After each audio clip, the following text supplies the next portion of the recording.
श्री राधे राधे, हरे कृष्णा। हम सब साधक श्री हित 84 श्रवण कर रहे हैं। राधा बाग में श्री हित 84, ललित नागर, मोहन मदन त्रिभंगी गतांग से आगे। चलिए प्रेम की बात करते हैं। करने लायक बात प्रेम ही है। हमारे रसिक संत कहते हैं, प्रेम वो है जो अतीर्थ को भी तीर्थ बना दे। प्रेम वो है जो महाअपवित्र को भी महापवित्र बना दे, तुमको तार दे, तुम्हारे कुल को तार दे, वो है प्रेम। प्रेम इस जगत की सबसे पवित्र वस्तु है। ये मार्ग प्रेम का है। प्रेम के मार्ग में हृदय का कठोर होना अनुचित है। इसमें तो हृदय को कोमल रखो। मन वचन कर्म तीनों प्रकार से हृदय में कठोरता न आए, इसका ख्याल रखो। आज श्री हित 84 का 63वां पद गान होगा। मोहन मदन त्रिभंगी, मोहन मुनि मन रंगी। मोहन मुनि सघन प्रगट परमानंद, गुण गंभीर गोपाला। शीश किरीट श्रवण मणिकुंडल, उरमंडित वनमाला।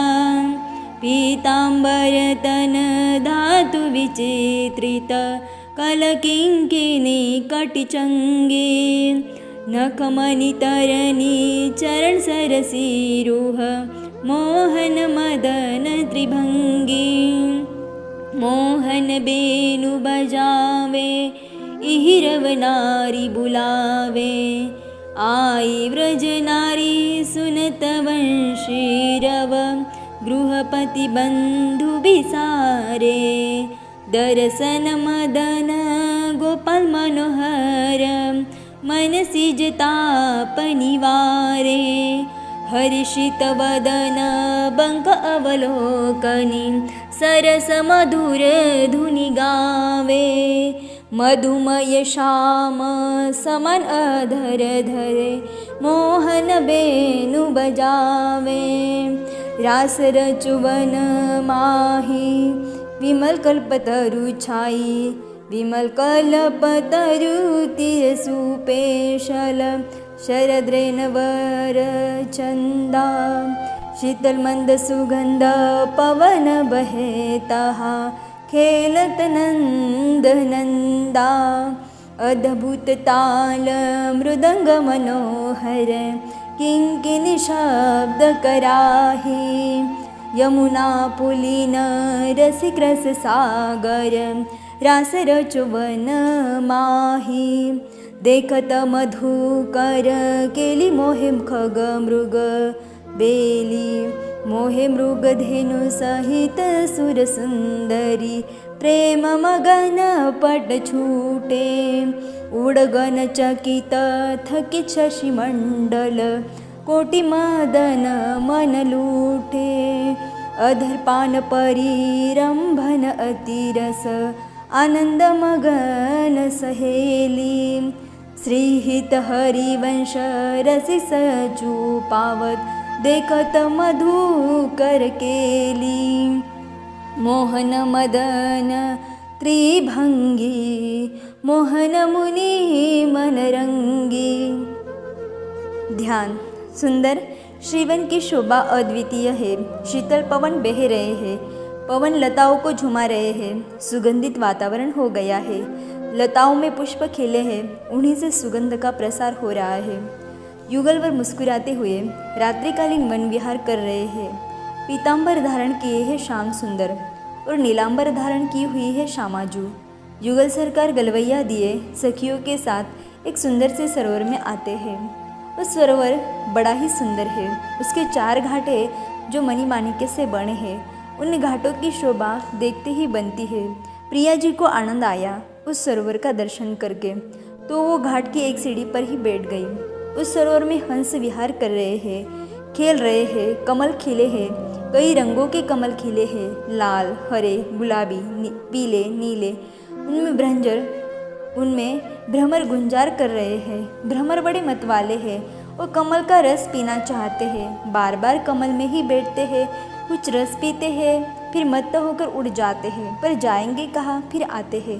प्रिया जी के कान में ललिता सखी आकर धीरे से कहती है, प्यारी जू, यह तो अपने श्याम सुंदर प्रतीत होते हैं, और ये कमल आपका मुख कमल। बस ललिता की प्रतीकात्मक बात सुनते ही प्रिया जी खो जाती है अपने मधुकर में। श्याम सुंदर मनोरम रात्रि को देखते हैं और मुग्ध हो जाते हैं।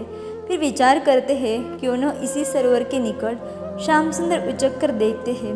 पास में ही एक सुंदर वृक्ष है, कल्पवृक्ष। उसी के पास चले जाते हैं। कल्पवृक्ष है अजय, स्वर्ग का तुच्छ कल्पवृक्ष नहीं, दिव्य प्रेम भूमि में प्रकटा प्रेम जल से ही सिंचित कल्पवृक्ष है। श्याम सुंदर उसके नीचे जाकर खड़े हो गए और नेत्र बंद कर मनोरथ करने लगे कि एक सुंदर सा रासमंडल प्रकट हो गया।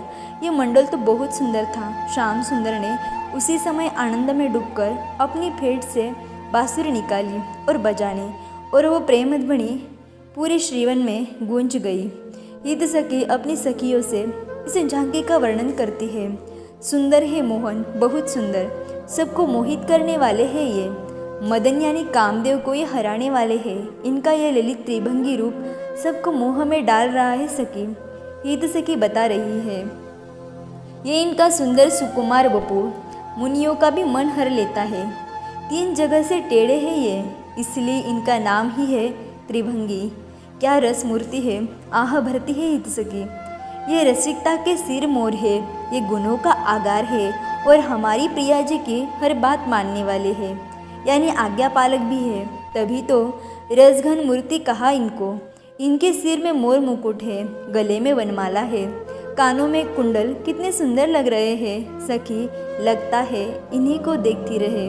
इनके अंगों में विचित्र धातुओं के रंगों से प्रिया जी की चंद्रिका चित्रित है, जो इनके नीलवर्ण की शोभा को और बढ़ाते हैं। कामदेव इनके श्रीअंग को देखकर मूर्छित हो जाता है सखी। हित सखी गदगद है। इनकी पीतांबर जब पवन के झोंकों से उड़ते हैं, तब जो सुगंध बहती है वो तो बड़े बड़े देव को भी मूर्छा में डालने वाली है। इनकी कटी में किंकिनी देखो तो कितनी सुंदर लग रही है ना। और सखी इनके ये चरण कितने सुकोमल है, और नख तो सूर्य की आभा को प्रकट कर रहे हैं। आहा सखी, लगता है अपना मस्तक तो इन्हीं में झुकाए रखूं, तभी लालन की बांसुरी फिर बजे। इस बार की बांसुरी ने श्री राधा जी को झकझोरा। सरोवर के भ्रमर को निहारना छोड़ अपनी सखियों के साथ प्रिया जी वही मोहन लाल जी के पास में आ गई। हित सखी कहती है, अब देखो मोहन लाल को, पहले कुछ किंतु परंतु था, पर अब निश्चिंत तो हो गए हैं। क्या किंतु परंतु? सखियों ने पूछा तो हित सखी बोली, ये किंतु परंतु की आएगी या नहीं आएगी तो कब आएंगी। पर जब सामने आकर प्रिया जी खड़ी हो गई, तब तो मोहनलाल जी झूम उठे और वेणु मग्न होकर बजाने लगे। किंतु अब देखो, अब तो बांसुरी को भी छोड़ दिया, गायन करने लगे हैं। अति आनंद के कारण उनके नयन चपल हो गए हैं। तभी ताल, मृदंग, झांझ, डब सब बजने लगे थे। यमुना पुलिन में रास फिर चल पड़ा। मोहनलाल प्रिया जी को चूमते हुए, आलिंगन करते हुए उनके कपोल को छूकर प्रमुदित हो उठते हैं। ये सब देखकर श्रीवन प्रसन्न है। वृक्ष, लता, पक्षी, पशु सब मोहित हो गए हैं। गोये मोहित हो रही है, मृग, हंस, हंसिनी सब मोहित हो गए हैं। हित सखी कहती है, इतना ही नहीं, राग रागिनी भी मोहित हो गई है। अब गायन में साथ देने वाली सखियाँ भी अपने आप को भूलने लगी है। उनकी चुनरियाँ गिर रही है, पर भान नहीं है। अब तो रसोन्मत्त अवस्था में प्रिया प्रियतम परस्पर अधर रस का पान कर रहे हैं। ये देखकर कामदेव मूर्छित हो गया है। हित सखी कहती है, ये आनंद तो नित्य ही हमको प्राप्त होता है, किंतु आज का रस तो अनुपम और अपूर्व ही था। ये कहकर मुस्कुराती है, क्योंकि द्वैत अब अद्वैत हो रहे थे। मोहन मदन त्रिभंगी। आगे की चर्चा हम कल श्रवण करेंगे। तब तक के लिए राधे राधे, हरे कृष्णा।